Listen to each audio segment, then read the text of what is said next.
Hi everyone, welcome to the video for Cheltenham 2022 Day 4. It's been a really poor Cheltenham. There's no getting away from it. I mean, my bets have done poorly and I can only apologise. I love making the videos, I love making Cheltenham chat, but the prime objective is to win. And with 1,300 subscribers and a lot of people watching, it's really disappointing not to have won yet. Now, I'm down and I'm not out yet because only £270 of the mythical 400 has been put off, and I have got potential bets for Friday at the festival to put off, so that all's not lost, and certainly I haven't given up yet. But any bets that I do put up, please note that I'm going to just try and, each bet will be put up to try and win more than £400 to try and gain a profit. But if you don't fancy them, you shouldn't be putting them off. Now, I will be backing these horses myself, so I'm quite happy to be putting them up as bets because I'll have backed them, and I know pretty much in my own mind I'm either going to go for one bigger bet and a couple of small ones, or three medium sort of bets that can get over the £400.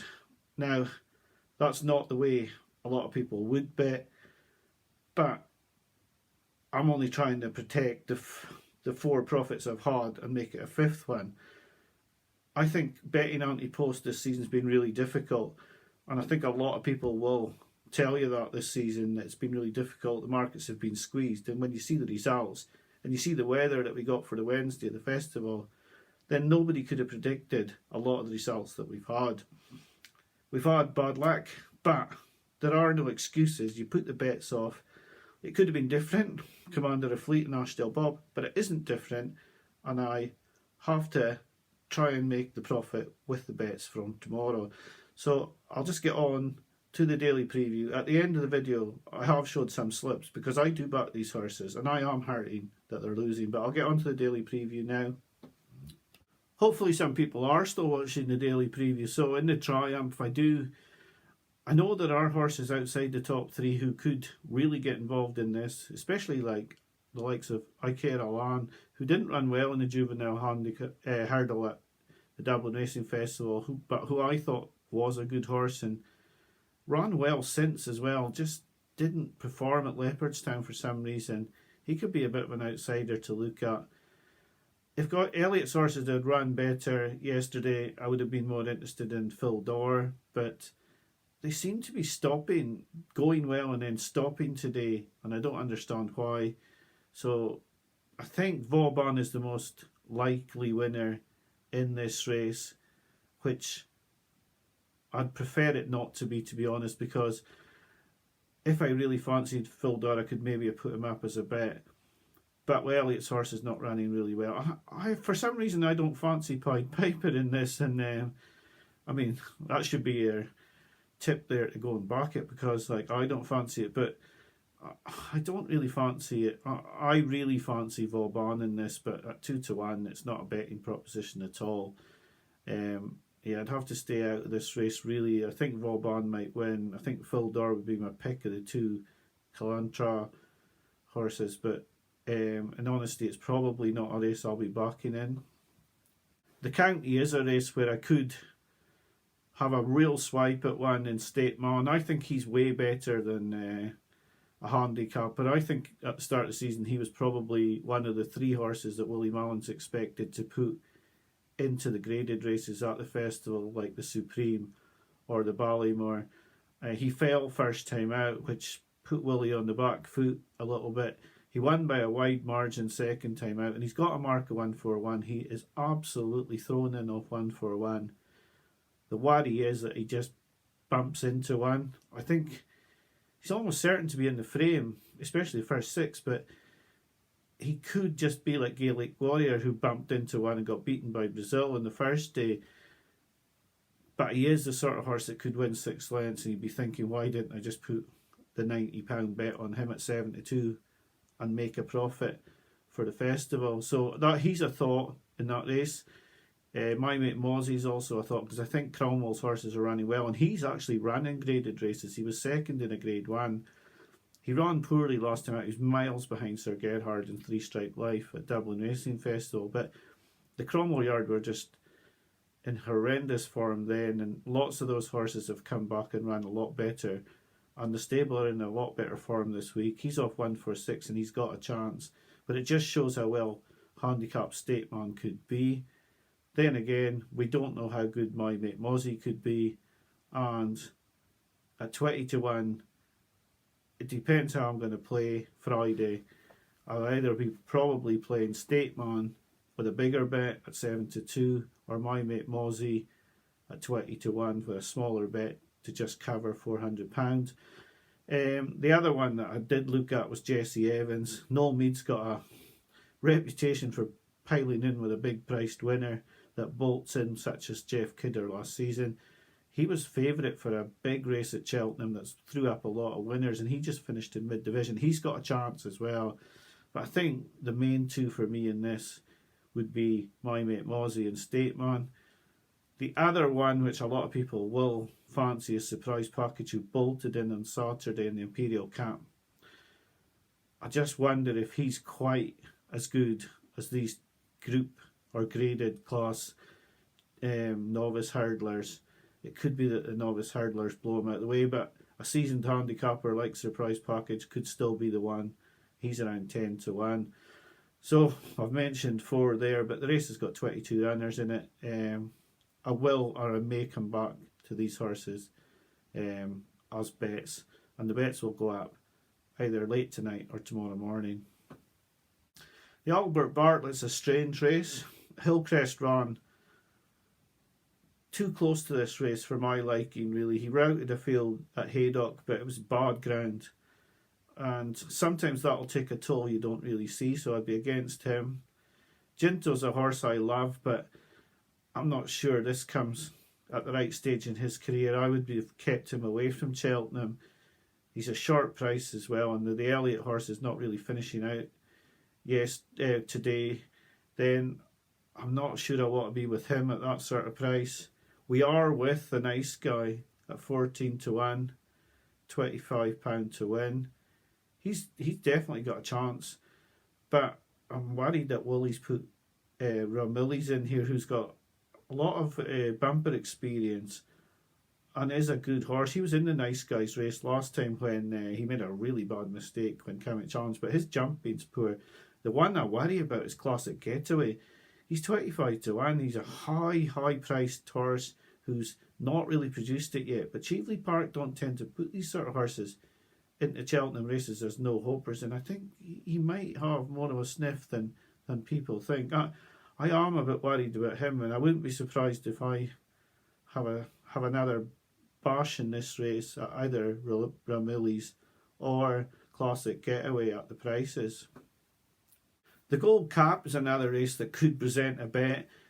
I don't like the front of the market. I'm not convinced by Henry's horses. I don't think they're running that brilliant this week, although he's had 2 winners. Bob Bollinger was beaten all ends up when Galopin Deschamps fell. And I don't think Honeysuckle ran up to her full potential. She still won, but she's just a heroine of a horse. She just won't be beaten, but that was nowhere near her best, I don't think, even though she won. I'd be against those horses at the front. Like the Elliott horses weren't finishing out. Now that could change tomorrow. Elliott could win 4 races tomorrow, but I'd be against Galvin as well, and the ground being a wee bit deeper than he'd like. And I think I would be prepared to pay either Tornado Flyer, who won the King George, or even Royal Pagaille, because Venetia Williams is having such a good festival, and because when yards are in form and horses are in form, they can run way above expectation. He was lame last year in the Gold Cup. He could be the one. He's a big price at 14 to 1, really. But the ground will be drying out. But still, the home press bolted in. And like, they've had good runners. They won the Kimure today. They've had seconds in Grade 1s as well. Their yard is really running well, and that sort of interests me. So the 2 I'm interested in are Tornado Flyer and Royal Pagaille. The Foxhunters is a race I still have to look at more in depth. It's it's difficult when you're not watching the form of these races and you're just looking at the form book for the first time on the Foxhunters. It's not, you know, most people don't follow Hunters Chases as much as the normal racing. Billoway's obviously got a chance, but he's 2-1. And I want to have a look at some of the British horses. Maybe there's a bet amongst those. I would. There's a possibility of a bet in the Hunters Chase, but for me at the moment, I haven't had enough time to look at the race in depth. The Mayor's Chase looks, because of the betting, like a 2-horse race, yet I've always had it as a 3-horse race. Concertista's gone out to a price which is quite fair, I think. I'm not sure why she's 4-1 and the other two are 2-1.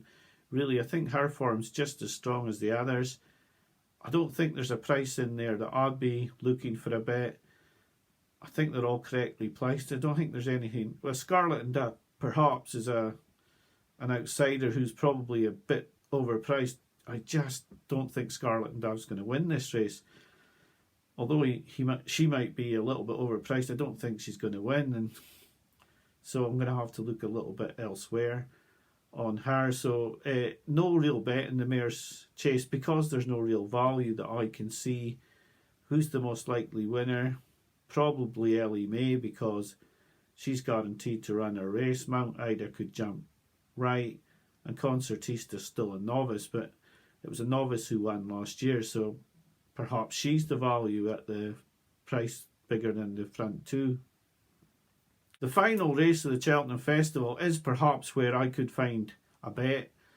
I do think Adamantly Chosen's well in here. I've liked him. He won a bumper last season at Punchestown. I think he's a really good horse. He could be chucked in. He's got a good jockey, which is critical in this conditional jockeys races. He's a potential to be a bet at around the 7-1 mark. He could be a horse that perhaps could be a bet. I'm not really a big fan of Hollow Games. I think his form is regressing after looking very good earlier in the season. He does seem to have suddenly stopped progressing. The other one that I have looked at in this race is Freedom to Dream of Peter Fahey's. I know I'm getting a bit of a fanboy for Peter Fahey's horses, but this horse was supposedly one of 2 that were sent to the Dublin Racing Festival and were a little bit sick afterwards. He didn't run too badly in 4th. And if he's better than that, he's got in here very light. I don't know much about his jockey, and I'm going to have a look up, you know, what his jockey has done, you know, lately, because I don't know really as much as I should about him. But I think Freedom to Dream's got a chance in this. He's 25-1. I think the 2 I would pick in this race are definitely Adamantly Chosen and Freedom to Dream. So that's my assessment of the races at Cheltenham on Friday. I've said in the video I haven't done as well as what I really hoped to do. But I did get one person saying that I wasn't backing these horses. I actually back on Betfair, like I've said. I get my mates to put the odd bet off for me as well. And when I'm putting a bigger bet off, it's probably 2 or 3, or a local bookmaker who puts a few bets off for me as well. But I have got a couple of slips for the first 2 bets that I put off, just so people know that I do actually back them, and I am actually hurting that we're losing these bets. So that's one of the first ones. That's Tell Me Something Girl there. And I've got a couple here for Vanilla as well. There you go, the barcode just in case. And that one as well, that's Vanilla too. So yeah, I'm hurting. I'm getting beat. It's not fun, not liking it. And I'm hoping that the bets I put up for tomorrow will take us back into profit. I hope that if you're backing my horses, you've researched them yourself. You should never back a horse without researching it yourself. You're the one that's pushing the buttons when you're betting online. You're the one writing out the betting slip and handing over cash, and it should always be your own selection. But I am hurting. I am backing these horses, and I realise that 1,300 people subscribe to the videos and a lot of people are watching, and I don't like that I haven't had a winner yet this festival and that my bets are down at present. I've always said it's very difficult at Cheltenham and you can get wiped out. That's why you should always have a bank, which always should be as money that you can afford to lose. I can't afford to lose what I am putting on these horses. I don't like to lose it, and I'm hoping that the bets I put up either later tonight or tomorrow will turn this round. But I want to thank anybody who's watched the videos. I am doing my level best to try and produce a profit. So thanks for watching. I hope you enjoy the Friday of the festival. Bye for now.